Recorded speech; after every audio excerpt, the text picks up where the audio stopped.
Vous le savez, chers téléspectateurs, nous sommes sur ce plateau de Ça se discute et ce soir, je suis avec Stanislas Mobaba. Il est journaliste et communicateur. Bonsoir. Bonsoir madame, heureux de me retrouver à votre droite. D'accord, nous sommes également avec Didier Renaud, journaliste. Bonsoir. Bonsoir Derek et bonsoir à tous les téléspectateurs. Innocent Godono est également sur ce plateau. Bonsoir Innocent. Bonsoir Derek et bonsoir à tous les fans des écureuils du Bénin.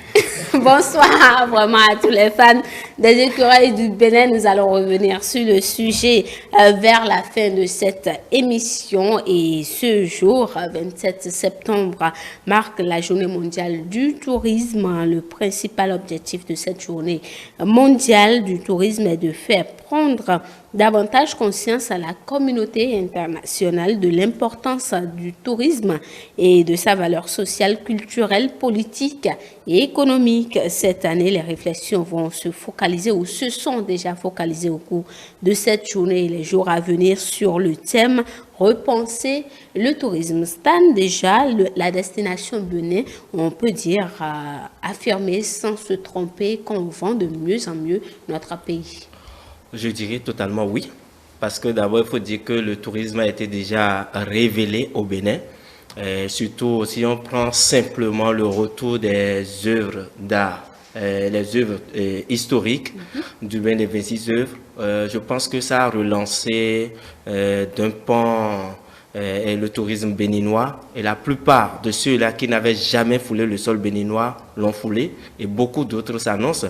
Et si on prend déjà la période post-Covid, je pense que le Bénin, si on doit évaluer en termes de visites, déjà, on risque déjà de dépasser le nombre de visites il y a avant Covid-19.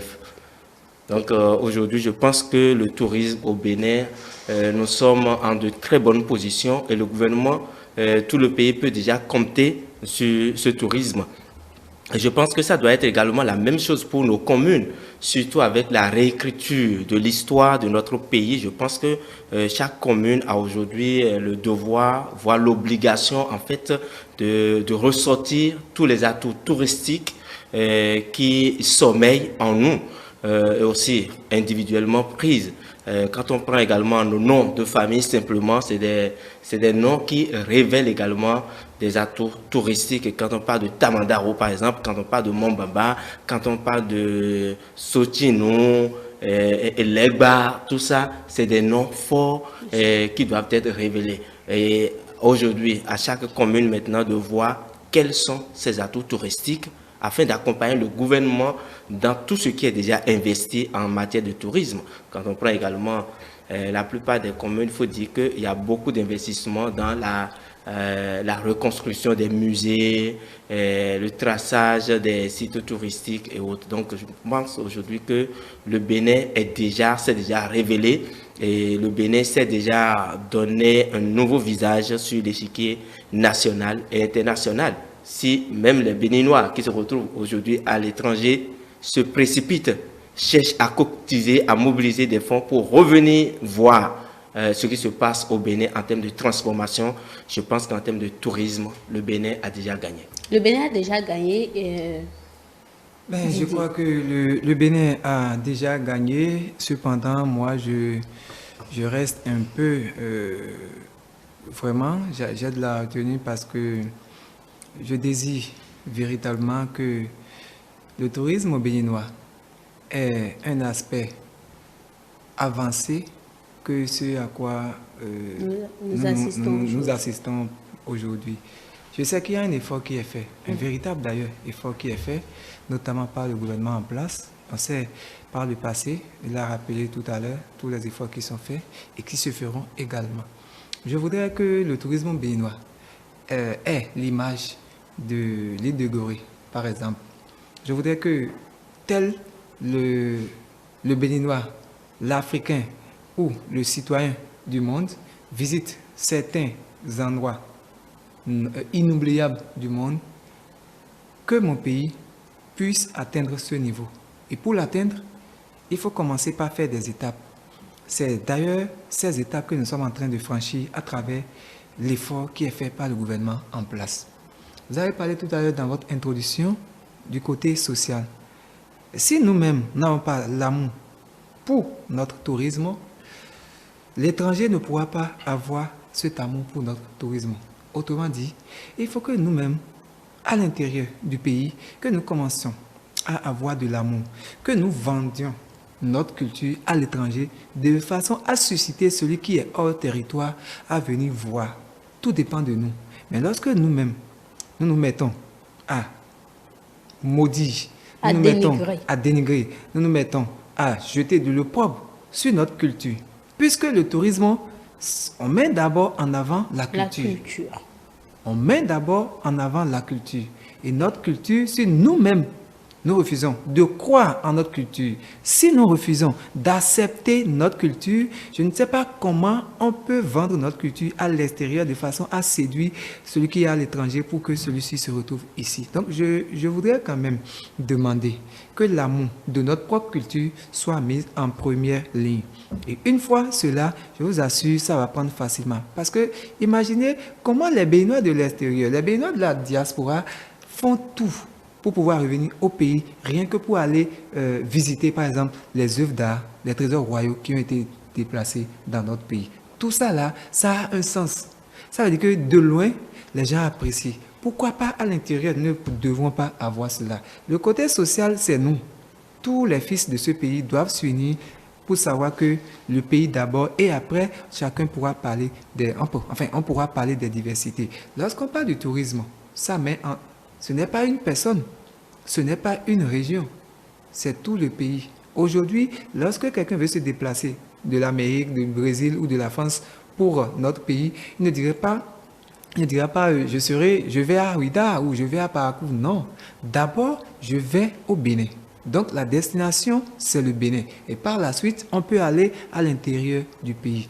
J'ose croire que tous ceux-là qui sont à des postes clés et qui peuvent participer donc à ce que la culture béninoise ou le tourisme béninois atteigne son apogée, connaissent les forts moments dans notre pays, chose sa partition afin que les efforts du gouvernement ne soient pas plombés. Oui, Winner. Oui, les efforts, je vais peut-être rebondir là où Didier a chuté. Les efforts du gouvernement ne sont pas plombés parce que je pense que M. Bombaba a déjà fait le récapitulatif de tous les efforts, de toutes les politiques touristiques engagées sous l'ère de la rupture. Mais aujourd'hui, il se fait que pour cette journée internationale de la culture, on voudrait thématiser le fait, on voulait prendre comme thème repenser le tourisme, parce qu'aujourd'hui, est-ce que le tourisme devrait contribuer à dégrader un peu l'écosystème? Parce qu'aujourd'hui, pour fabriquer les objets d'art, selon les méthodes classiques, c'est qu'il faut aller abattre anarchiquement les arbres. Aujourd'hui, il faut de l'écotourisme. Et ce serait énormément avantageux puisque ça contribuerait au développement durable. Et déjà avec la déclaration de Glasgow qui a reçu beaucoup de signatures, le tourisme devient maintenant un pilier crucial de développement et de progrès.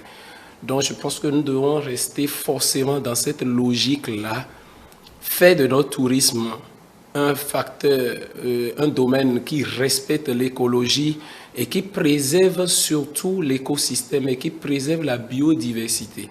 Le Bénin regorge assez de potentialités touristiques. Nous avons les chutes de Kotaya, la ville ou la cité lacustre de Gambier. C'est autant de potentiel de réservoirs qui devraient forcément cristalliser aussi d'une manière ou d'une autre les politiques dans ce secteur-là, pour que les ODD, les objectifs de développement durable, soient forcément atteints. Donc, je pense que cette réflexion qui vise à repenser le tourisme devrait aussi forcément marquer aussi les esprits au Bénin. Le gouvernement fait déjà un très gros effort, mais il faut aussi qu'au niveau des centres de formation, les écoles, les collèges, qu'on puisse initier et nos apprenants à la valorisation du patrimoine culturel qui est aussi, je peux dire, un domaine dans lequel le tourisme peut peut forcément prendre corps et se développer.